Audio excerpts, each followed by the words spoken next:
Assalamualaikum warahmatullahi wabarakatuh. Sebelum saya kongsikan cara-cara untuk mengisi rekod bacaan ke dalam sistem IQ Nilam, saya akan kongsikan dulu panduan untuk mengenal jenis-jenis bahan. Jenis bahan yang pertama iaitu buku fiksyen. Buku fiksyen adalah merupakan karya sastera yang diterbitkan daripada rekaan atau khayalan seseorang pengarang.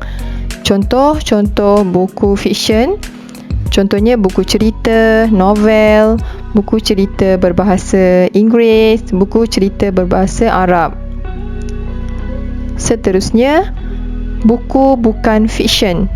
Buku bukan fiksyen adalah buku-buku yang berbentuk pengetahuan dan mengandungi fakta.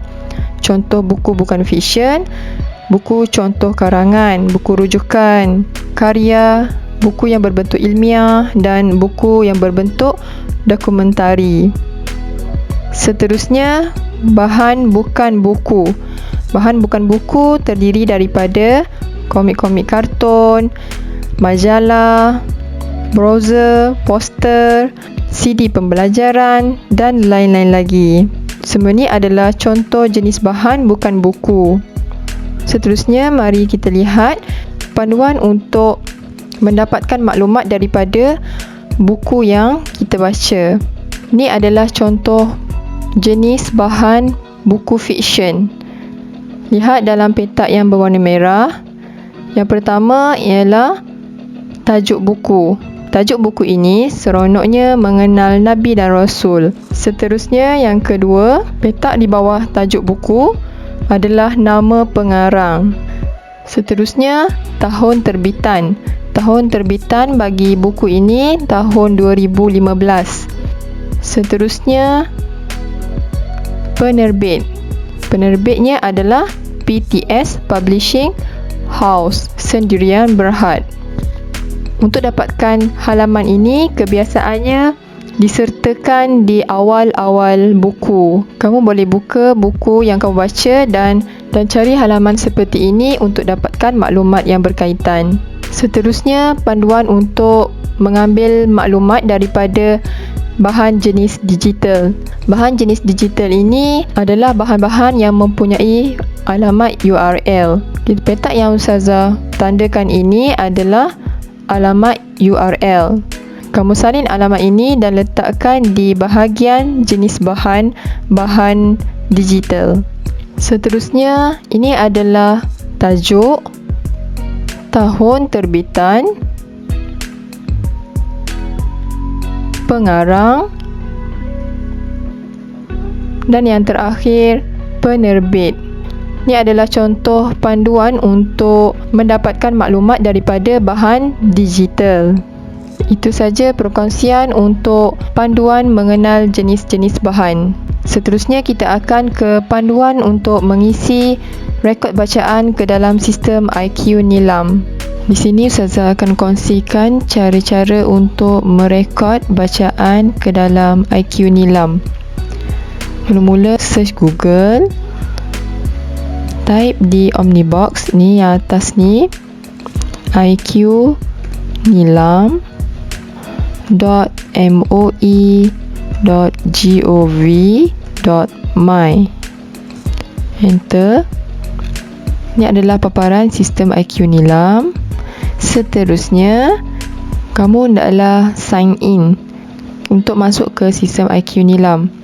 Untuk sign in, mestilah menggunakan email MOE sahaja. Seterusnya, klik sign in.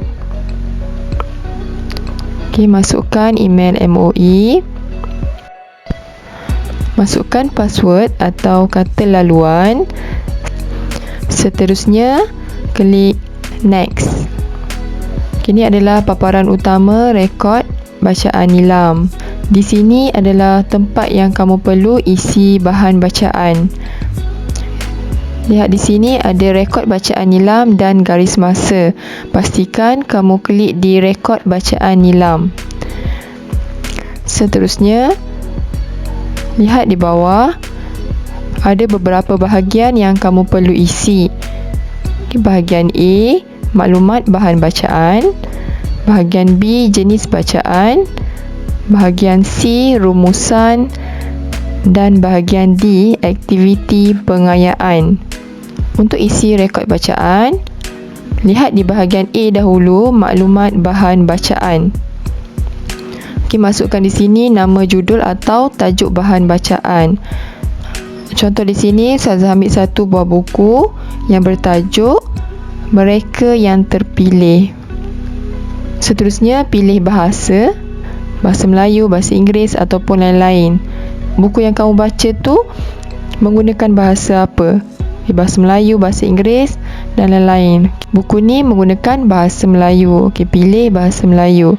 Seterusnya, tahun terbitan. Tahun terbitan buku yang kamu baca. Di mana tahun terbitan, boleh rujuk panduan yang Ustazah sertakan di awal video. Contoh buku yang Ustazah baca ni 2013. Pengarang. Seterusnya, penerbit. Penerbit adalah syarikat yang menerbitkan buku yang kamu baca. Selesai untuk bahagian A. Seterusnya kita ke bahagian B, iaitu jenis bacaan. Jenis bacaan ni kamu mesti nyatakan bahan ataupun buku yang kamu baca tersebut termasuk dalam jenis yang mana. Di sini ada 4 jenis, iaitu buku fiksyen. Yang kedua, buku bukan fiksyen. Yang ketiga, bukan buku. Dan yang keempat, bahan digital.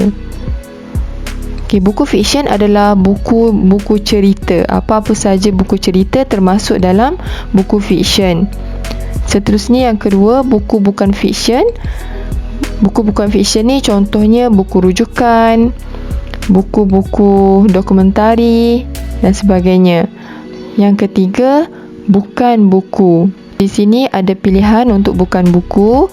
Contohnya jurnal, laporan, majalah, risalah, browser, artikel, rencana, peta, cerpen, kit pembelajaran, bahan bantu belajar, CD perisian pembelajaran, katalog, manual pengguna, buku scrap, buletin, carta, poster, komik.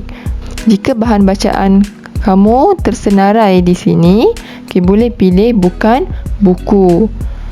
Seterusnya yang keempat, bahan digital. Bahan digital ni adalah URL. Contohnya kamu tonton video pembelajaran, copy URL video tersebut dan letakkan di sini. Pastikan kamu klik di butang yang ada di tepi ni untuk isi jenis bahan bacaan. Buku yang Ustazah baca adalah buku fiksyen. Klik di buku fiksyen dan masukkan bilangan muka surat. Selesai untuk bahagian B. Seterusnya kita lihat di bahagian C, iaitu rumusan. Rumusan atau sinopsis bahan bacaan. Rumusan ni kamu mesti isi. Contohnya, buku ini mengisahkan tentang perjalanan hidup para sahabat Nabi. Selesai rumusan. Lihat di bawah lagi, bahagian D, aktiviti pengayaan. Sila pilih jenis aktiviti pengayaan yang dilakukan semasa atau selepas pembacaan ini. Rumusan wajib dibuat. Rumusan yang atas ni wajib kena buat. Seterusnya boleh pilih lagi aktiviti pengayaan ni, contohnya selepas ataupun semasa kamu baca buku tersebut, apa yang kamu buat. Contohnya kamu ingin berlakon, ada watak-watak dalam buku tersebut yang kamu boleh lakonkan. Klik lakonan. Seterusnya, setelah kamu baca buku tersebut, kamu ingin bercerita kepada kawan-kawan ataupun kepada ibu bapa, klik bercerita. Seterusnya dah siap untuk bahagian D, klik untuk simpan. Tahniah, bacaan anda telah direkod ke dalam sistem IQ Nilam. Bermakna rekod bacaan yang kamu isi tadi dah berjaya direkod. Klik OK. Okey, paparan yang mula-mula tadi akan keluar. Kamu boleh isi untuk bahan bacaan seterusnya. Atas ni ada garis masa. Klik di sini. Okey, kalau kita lihat di sini 27/2/2021, anda telah merekod bacaan yang bertajuk mereka yang terpilih. Ini menunjukkan rekod bacaan kamu telah direkodkan dalam sistem. Untuk isi semula rekod bacaan lain, boleh klik rekod bacaan Nilam. Bila dah selesai mengisi, kamu boleh klik log keluar dan akan dibawa ke paparan ini semula. Bermakna log keluar dah berjaya. Itu saja untuk pengisian bahan bacaan ke dalam sistem IQ Nilam.